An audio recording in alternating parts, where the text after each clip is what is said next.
അങ്ങനെ ദിവസങ്ങളും മാസങ്ങളും കടന്നുപോയി. ഇതിനിടയിൽ പല സൂചനകളും നൽകിയ ദേവനെ ഞാൻ എൻ്റെ ഇഷ്ടം അറിയിക്കാൻ ശ്രമിച്ചിരുന്നു. അതിലേറ്റവും വലിയ സൂചനയായിരുന്നു ദേവൻ എന്നത് പറഞ്ഞതിനു ശേഷം എൻ്റെ മുടിയുടെ തുമ്പ് പോലും മുറിക്കാതെ ഞാനത് കൊണ്ടു നടന്നത്. എന്നാൽ ഇത്രയും നാളായിട്ട് എന്നിൽ നിന്ന് നേരിട്ടൊരു മറുപടി കിട്ടാത്തതിൻ്റെ പേരിൽ ദേവൻ എനിക്ക് നഷ്ടമാവുമെന്ന് ഞാൻ പേടിക്കാൻ തുടങ്ങി. അവസാനം എൻ്റെ എല്ലാ പരിമിതികളും മാറ്റി നിർത്തി ഞാൻ എൻ്റെ സ്നേഹം ദേവനെ അറിയിക്കാൻ തീരുമാനിച്ചു. അന്ന് ദേവൻ എനിക്ക് തന്ന അതേ ചുവന്ന പാവ തന്നെ തിരിച്ച് സമ്മാനിച്ചുകൊണ്ട്.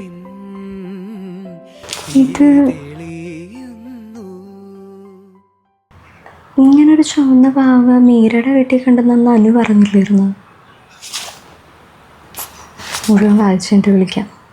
പതിവ് പോലെ അന്നും ദേവൻ എന്നെ കാത്തു നിൽക്കുന്നുണ്ടായിരുന്നു. പക്ഷെ ദേവനെ കാണുമ്പോൾ എനിക്ക് എന്താ സംഭവിക്കുന്നതെന്നറിയില്ല.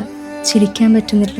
എൻ്റെ കുറവുകളെ പറ്റിയുള്ള ചിന്ത എല്ലാം കൂടി ആയപ്പോൾ ഞാൻ ആഗ്രഹിച്ച രീതിയിൽ അന്ന് എനിക്കത് ദേവന് നൽകാൻ പറ്റിയില്ല.